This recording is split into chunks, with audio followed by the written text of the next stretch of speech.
The phone glowed in the darkness like a tiny moon, casting shadows across Sophia Bennett's exhausted face. 3:47 a.m. The numbers burned into her retinas as she sat on the cold bathroom floor, her daughter's labored breathing echoing from the bedroom down the hall. Her fingers trembled as she scrolled to the contact she'd sworn she'd never use again. Daniel. The name still carried weight. Still carried hope she knew was foolish. But desperate mothers don't have the luxury of pride. 5-year-old Maya had been burning with fever for 6 hours. The children's medication did nothing. Sophia had no card. Daniel had taken it when he left. No money. The account had been emptied 3 months ago. No family. Her parents had cut her off when she refused to leave him the first time he disappeared. She typed with shaking hands, "Daniel, please. I know you don't want to hear from me. But Maya is sick. Really sick. I need help getting her to the hospital. Please just text back." Her thumb hovered over the send button. Pride fought with panic. Panic won. She sent it. The silence that followed felt suffocating.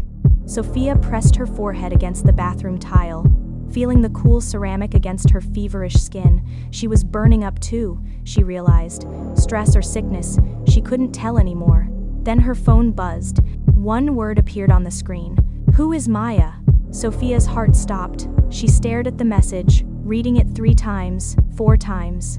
Daniel knew who Maya was.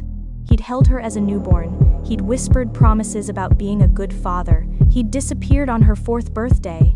Her fingers flew across the keyboard. "This is Sophia. Maya is your daughter. She's burning up and I can't get her to the hospital. Please." The typing indicator appeared immediately, then disappeared, then appeared again. Finally, a response came through that made Sophia's blood run cold. "You have the wrong number. This phone belonged to Daniel Park. He no longer has possession of it." A pause. Then another message. "My name is Kang Ji-Woo, and you need to listen very carefully to what I'm about to tell you." Sophia's breath caught in her throat. The bathroom suddenly felt smaller, the air thinner. She gripped the phone so hard her knuckles turned white. Another message appeared. "Daniel Park stole $4.2 million from my organization 6 months ago. He's been running ever since. You're the only connection to him we've been able to trace. Others are looking for him too. And they won't ask you questions as politely as I will. How long have you been at 2847 Maple Street, Apartment B?" The phone slipped from Sophia's hand and clattered against the tile floor. He knew where she lived. And if he knew, who else did? What would you do if a stranger who knew everything about you offered help in your darkest moment? Drop your thoughts below because Sophia's decision in the next few seconds will change everything. To understand how Sophia Bennett ended up trapped in a basement apartment with a sick daughter and a phone number that connected her to the Korean Mafia, you have to go back 3 years, back to when she still believed in second chances. Sophia had grown up in Connecticut, the daughter of a corporate lawyer and a hospital administrator. Success was expected, not celebrated. Love was conditional, not freely given. When she met Daniel Park at 24, his warmth felt like sunlight after a lifetime in shadow. Daniel was charming, attentive, and always seemed to have money despite working as a consultant. Sophia asked questions once. He'd kissed her forehead and said, "Baby, some things are better left unexamined." She'd believed him because she wanted to. When Maya was born, Sophia saw glimpses of the man she'd fallen in love with. He held their daughter with reverence, tears streaming down his face. He promised he'd protect them forever. That promise lasted until the creditors started calling. Until the men in expensive suits appeared at their door. Until Daniel emptied their bank account and vanished, leaving nothing but a note that said, "Asterisk, I'm sorry, they can't know about you. Stay hidden, asterisk." Sophia's parents refused to help. They'd warned her about Daniel. Her friends had drifted away during the relationship. She was alone with a 1-year-old, $3,000 in debt, and no way forward except through. So she built a life from scraps. 2 jobs, barista by day, data entry at night, a basement apartment in the cheapest part of Los Angeles, thrift store clothes and dollar store groceries. She learned to braid Maya's hair in intricate patterns so the other kindergartners wouldn't know their clothes came from donation bins. Maya deserved better.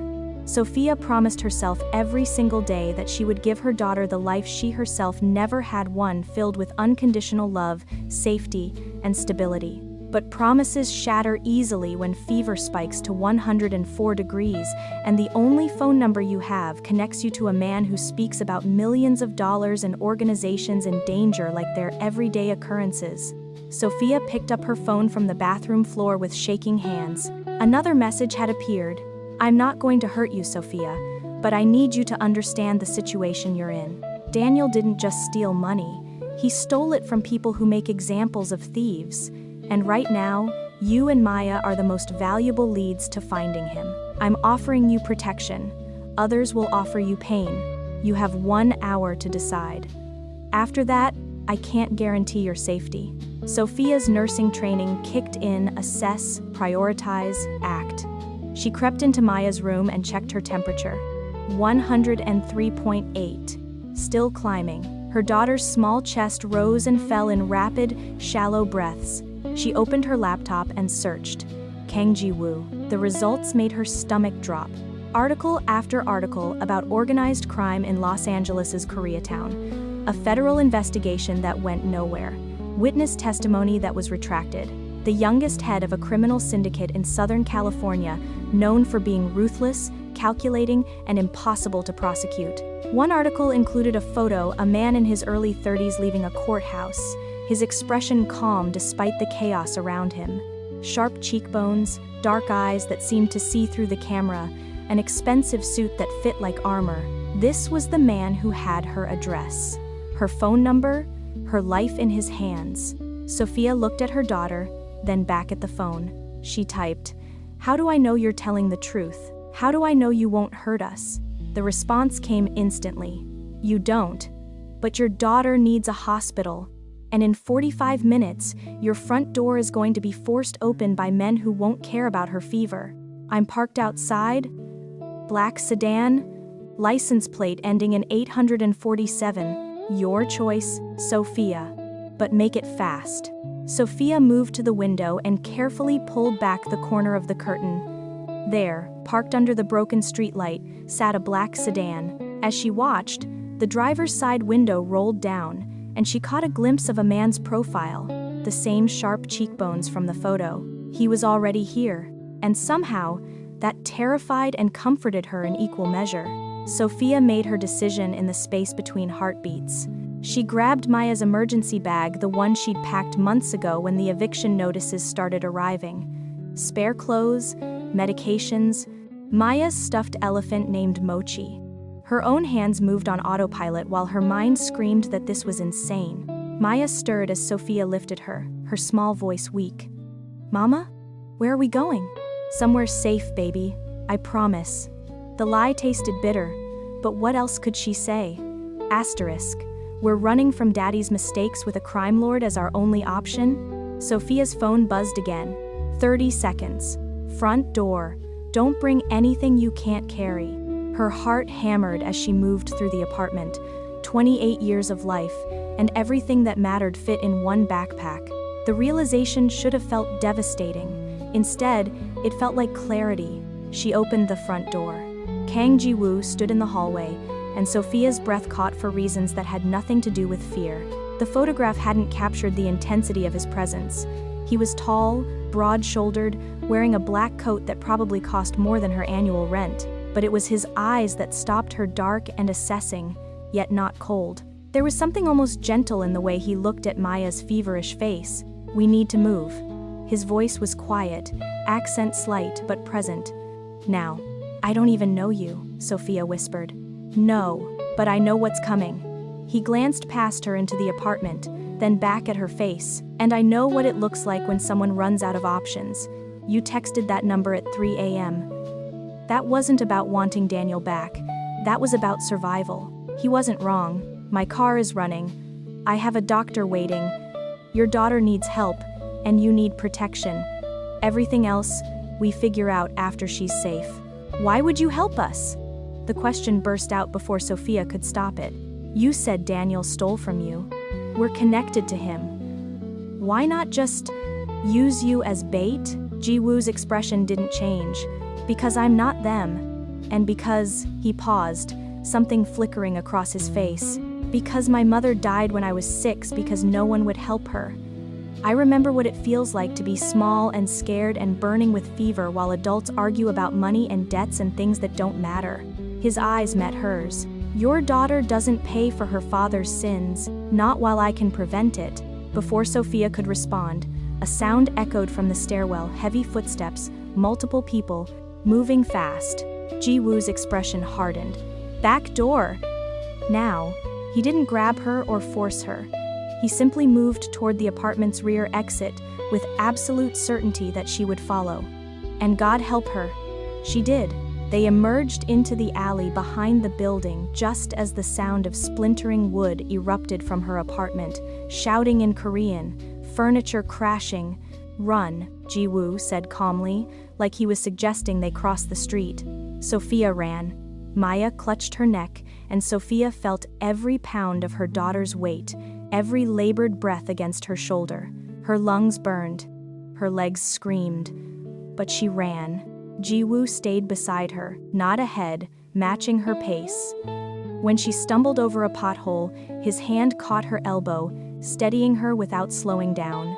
They reached the sedan. Ji-Woo opened the back door, and Sophia collapsed inside with Maya. The car was already moving before she registered that someone else was driving, a woman with sharp eyes and tactical efficiency.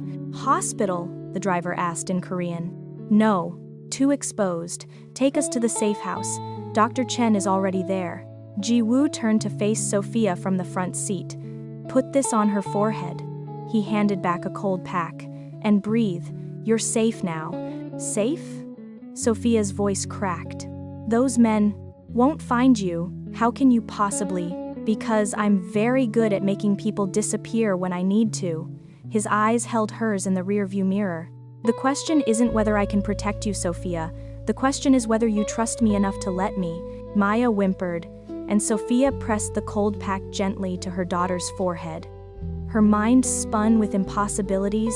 She was in a car with a mobster, running from men who wanted to use her daughter as leverage, trusting a stranger because he'd looked at Maya with something that resembled grief. I don't have a choice, she finally said. There's always a choice. Ji-Woo's voice softened. You chose your daughter. That's the right one. As the city lights blurred past the window, Sophia realized she'd crossed a line she could never uncross. Her old life, the pathetic apartment, the crushing loneliness, the pretense of normalcy was gone. And somehow, in the arms of danger, she felt safer than she had in years. The safe house wasn't what Sophia expected. She'd imagined something from movies: dingy warehouse, bare bulbs, the smell of concrete and violence. Instead, Ji-Woo's driver pulled up to a craftsman-style home in Silver Lake, complete with a garden and soft porch lighting. This is... Sophia trailed off. Mine, Ji-Woo said simply. No one knows about this property except my inner circle. You'll be safe here. Dr. Chen was waiting inside, a woman in her 50s with kind eyes and efficient hands. She examined Maya immediately, setting up an IV line with practiced ease. Pneumonia? Early stage, she announced after 10 minutes. The IV antibiotics will work quickly. She'll feel better by morning. Sophia's knees nearly buckled with relief. Ji-Woo's hand appeared at her elbow again, steadying her. Sit, he said. When's the last time you ate? I don't remember.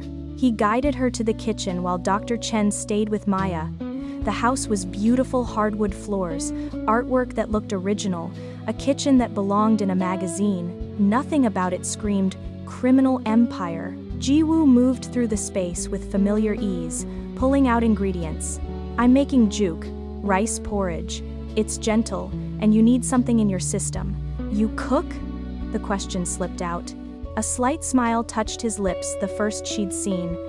I do many things people don't expect. Sophia watched him work, her mind struggling to reconcile the man who'd orchestrated their escape with the one now carefully measuring rice and broth. He moved with the same quiet efficiency he'd shown in the alley, but here it felt almost domestic. Why are you really doing this? She asked. And don't tell me it's just about your mother. Ji-Woo's hands paused. You want the truth? I think I deserve it. He turned to face her, leaning against the counter. Daniel Park worked for me for 3 years. Money laundering, mostly.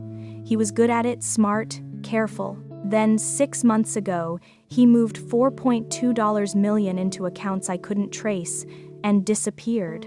But it's not just about the money. Daniel knew things, names, operations, connections. If he talks to the wrong people, a lot of innocent lives become leverage. People like you, who had nothing to do with the business, but become targets anyway. So you're protecting us to protect yourself, Sophia said flatly. Partially, Ji-Woo held her gaze. But when you texted that number tonight, you weren't asking for money, you were asking for help for your daughter. Daniel might have abandoned her, but I won't. She didn't choose this life. Neither did you. Something in his voice made Sophia's chest tighten. You said your mother died when you were 6. She did. Fever, like Maya. We were hiding from people my father owed money to. She was too scared to go to a hospital. By the time someone helped us, it was too late. His expression remained calm, but his knuckles whitened where they gripped the counter. I was 11 when I killed my first man, the one who'd come for my father's debt. And I realized that night that fear and money create more victims than any weapon. So you became the person with the money and the weapons, Sophia said quietly. I became the person who decides who gets hurt and who doesn't. Ji-Woo turned back to the stove. In my world, mercy is weakness. But I decide what my world looks like. The rice porridge simmered, filling the kitchen with warmth. Sophia felt the adrenaline finally draining from her system, leaving exhaustion in its wake. I don't understand you, she admitted. Good, that's safer for both of us. Dr. Chen appeared in the doorway. The little one is sleeping. The fever's already dropping. She'll wake up much improved. Sophia stood so fast the chair scraped. Can I? Of course, Dr. Chen smiled. You should rest too. You're running on fumes. Sophia hesitated, looking at Ji-Woo. Thank you. For everything. He nodded once. Sleep. We'll talk in the morning about what happens next. The guest room was simple but comfortable. Maya looked so small in the large bed, the ivy bag hanging beside her like a sentinel. Sophia curled up next to her daughter, listening to her breathe steady now, no more labored gasps. She should have felt safe. She should have felt grateful. Instead, she felt terrified, because somewhere between the alley and the kitchen, she'd started trusting Kang Ji-Woo, a man who admitted to killing, a man who ran an organization built on fear and money, a man who looked at her daughter with grief in his eyes and made rice porridge at 5 a.m. because he remembered being hungry and scared. Sophia closed her eyes, but sleep wouldn't come. Every time she started to drift, she saw Ji-Woo's face in the rearview mirror, asking if she trusted him. The terrifying part wasn't that she'd said no. It was that, somewhere deep in her exhausted heart, she'd started to say yes. Morning arrived with sunlight through unfamiliar curtains. Maya stirred first, her eyes clearer than they'd been in days. Mama, where are we? Somewhere safe? Baby. I like it here. It smells good. It did coffee and something baking. Sophia followed the scent downstairs to find Ji-Woo in the kitchen again, this time with a woman around Sophia's age, both speaking rapid Korean. They stopped when she appeared. Sophia, this is Min Seo, my operations manager. Ji-Woo gestured to the woman, who had severe features softened by a warm smile. The one who drove last night, Sophia remembered. Guilty. Min Seo's English was perfect, barely accented. How's the little one? Better. Much better. Good. We made breakfast. Min Seo indicated a spread of food that made Sophia's stomach growl: fresh fruit, pastries, eggs, banchan side dishes. You didn't have to. Sit. Ji-Woo interrupted. You need to eat. Then we need to talk about Daniel. The name hung in the air like a threat. Sophia sat. Maya appeared at the top of the stairs, clutching Mochi the elephant, looking uncertain. Ji-Woo's expression transformed the hardness, melting into something almost gentle. Good morning, Maya. Are you feeling better? Maya nodded shyly, hiding behind Sophia's leg. Do you like hotteok? Sweet pancakes? A small nod. Ji-Woo's smile was genuine. Min Seo makes the best in Los Angeles. Come try. And just like that, Maya was won over, climbing into a chair and accepting a pancake with delighted wonder. Sophia watched her daughter interact with a mobster like he was any normal adult and felt her world tilt further off its axis. After breakfast, Minseo took Maya to watch cartoons while Ji-Woo led Sophia to a study lined with books and expensive art. "We need to find Daniel," he said without preamble. "The longer he's gone, the more dangerous this becomes for everyone. I don't know where he is. I haven't heard from him in 3 months, but you know him. How he thinks, where he'd run, who he'd trust." Sophia laughed bitterly. "I thought I knew him. Clearly I was wrong about everything. Tell me about the last time he contacted you." She closed her eyes, remembering. He called from a burner phone, said he was sorry, said he'd gotten in over his head with the wrong people and needed to disappear. He told me to move, change my number, pretend he never existed. Did he mention names, locations? No. But, Sophia hesitated. He said something strange. He said, "Remember the place where we watched the moon rise?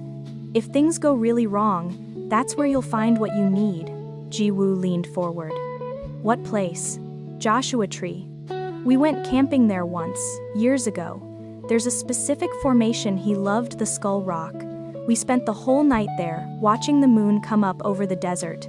He could have hidden something there. Information, money, evidence. Or it could have been meaningless nostalgia from a liar," Sophia said sharply. "Maybe. But it's the only lead we have." Ji-Woo studied her face.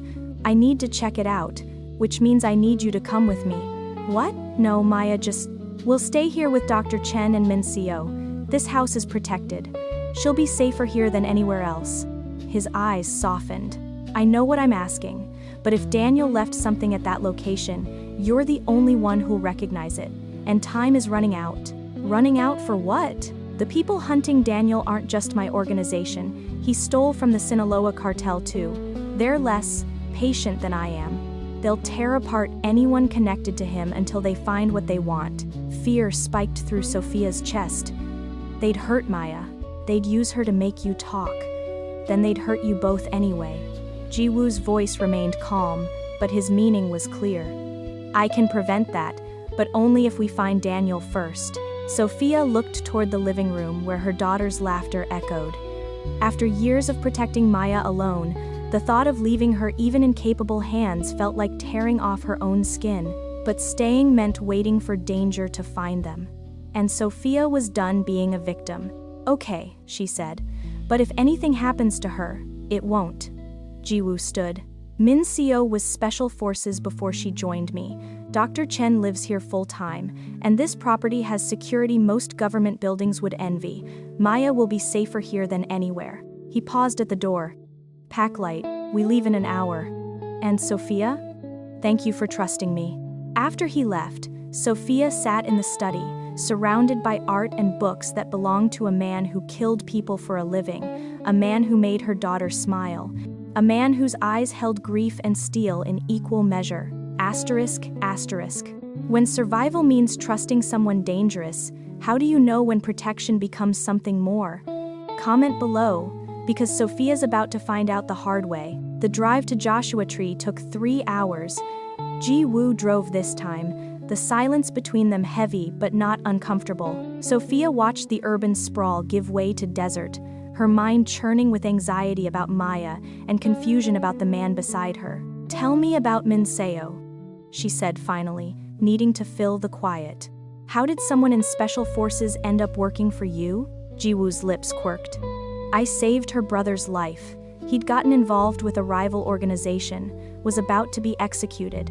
I intervened because he was just a kid who made stupid choices. Minseo came to thank me, ended up staying. That's it? She just decided to work for a crime boss? She decided to work for someone who understood that loyalty matters more than money." He glanced at her. "Everyone in my inner circle has a reason for being there. I don't recruit, I save, and sometimes people choose to stay. That's a very noble spin on organized crime." "I never said I was noble, I said I have standards." His voice hardened slightly. "The men who came to your apartment last night? They work for the Kim family. They traffic people, mostly women and children. I've spent 5 years systematically destroying their operations. Sophia stared at him. You're telling me you're some kind of vigilante mobster? I'm telling you, the world isn't black and white. I break laws. I hurt people who hurt others. I make money from illegal enterprises, and I use that money to protect the vulnerable. He met her eyes briefly. You don't have to like it, but at least know who you're trusting. They drove in silence for another hour until the distinctive rock formations of Joshua Tree appeared on the horizon. Ji-Woo followed Sophia's directions to Skull Rock, parking at a trailhead when the road ended. The desert was beautiful in the late afternoon light, golden and harsh and unforgiving. Sophia led the way up the trail, memories flooding back with each step. She and Daniel had hiked this same path 5 years ago, when Maya was just a baby left with a sitter. They'd laughed, kissed under the stars, made promises that tasted like forever. All lies, she reminded herself. Everything had been lies. Skull Rock loomed ahead, its distinctive hollow eyes facing west. Sophia approached slowly, trying to see it through Daniel's eyes. Asterisk. Where would he hide something? Check the crevices, Ji-Woo suggested, already moving around the formation with professional efficiency. They searched for 20 minutes, finding nothing but sand and shadows. Sophia's frustration mounted. This is pointless. It was just nostalgia, just another meaningless. Wait. Ji-Woo crouched at the base of the rock, his hand reaching into a narrow gap. There's something here. He pulled out a waterproof bag, sealed and dusty. Inside was a USB drive and a folded letter. Sophia's hands shook as she unfolded the paper. Daniel's handwriting. Sophia, asterisk. If you're reading this, it means I'm either dead or about to be. I'm sorry. I know that's worthless, but I need you to understand I never meant for any of this to touch you or Maya. The USB drive contains evidence of money laundering operations across 3 organizations, the Kang Syndicate, the Kim family, and the Sinaloa cartel. It also contains evidence of federal corruption, FBI agents, judges, politicians, everyone who made these operations possible. I copied everything because I was scared. I thought having insurance would keep me alive. Instead, it just made me valuable to everyone. I didn't steal the money to run. I stole it to buy protection from the FBI. I thought if I gave them enough evidence, they'd put me in witness protection. Me, you, and Maya. A new life, clean and safe. But the FBI agent I contacted, Harrison Torres, he's dirty. He took the money and told me he'd kill our daughter if I exposed him, said he'd make it look like an accident. So I ran. And I've been running ever since, trying to figure out how to fix this without getting you killed. The evidence on this drive can destroy everyone, Torres, the cartels, all of it. But it also makes whoever holds it a target. I was supposed to meet with a journalist last week. I don't know if I'll make it. If I don't, please, give this to someone who can expose them all. Someone who has the power to see it through. I'm sorry I was weak. I'm sorry I was selfish. I'm sorry I didn't fight harder to protect what mattered. I love you and Maya more than my own life. I just wish I'd been brave enough to show it, too. Sophia's vision blurred. Ji-Woo stood perfectly still beside her, reading over her shoulder. Did you know? She whispered. About FBI agent Torres? No. His voice was ice. But I will find him. Daniel was trying to protect us. The realization hit like a physical blow. He wasn't just running. He was trying to stop. Ji-Woo took the letter gently from her hands. Don't romanticize this. He made choices that put you in danger. His motivations don't erase the consequences. But he loved. Love doesn't mean anything if it gets you killed. Ji-Woo's eyes blazed. He should have come to me. I would have protected you all. Why would he trust you? You're exactly the kind of person he was running from. No. Ji-Woo stepped closer. I'm the kind of person who keeps his word. Daniel worked for me for 3 years. In that time, I never touched his family. Never threatened you. Never used you as leverage. He knew that. Then why run? Because he was greedy and stupid and thought he could play everyone. Ji-Woo's jaw tightened. And because men like Daniel always think they're the exception, that the rules don't apply to them, that they can steal and lie and betray, and somehow it'll all work out. His words struck too close to home. Sophia turned away, staring at the desert, stretching endlessly in all directions. "The journalist Daniel mentioned," she said quietly. "Do you think he's still alive?" "No." Ji-Woo's honesty was brutal. If Daniel had evidence this damaging and was about to go public, they'd have killed him. The only question is whether Torres has the USB drive or thinks Daniel still has it. And if Torres thinks I have it, Ji-Woo's silence was answer enough. Sophia's phone buzzed suddenly, a text from Min Seo. * Maya is asking for you. She's fine, just missing mama. Call when you can. * The image of her daughter's face, small and scared, solidified something in Sophia's chest. Daniel had been trying to protect them, even if he'd done it badly. She could honor that without forgiving him. "What do we do with the evidence?" she asked. Ji-Woo held up the USB drive, studying it like it was a weapon. "We use it. But carefully. This information could destroy powerful people. We need to make sure we destroy the right ones." "You mean you want to use it for leverage?" "I mean I want to make sure you and Maya survive." He met her eyes. "Torres is dirty FBI. The cartels have him on payroll. If we expose him, we expose everyone connected to him. That includes federal judges who took bribes, politicians who looked the other way, and business owners who laundered money." "And your operations?" "Some of them, yes." Ji-Woo didn't flinch. "But I'm willing to burn parts of my organization to protect what matters. Maya and I aren't your responsibility." "No, but you're under my protection now." His voice softened. "And I don't abandon people who trust me." The sun was setting, painting the desert in shades of gold and crimson. Sophia looked at the man standing beside her, dangerous, brutal, honest in ways that scared her. "I need to know something," she said. "When this is over, when Daniel is found and Torres is dealt with, what happens to us?"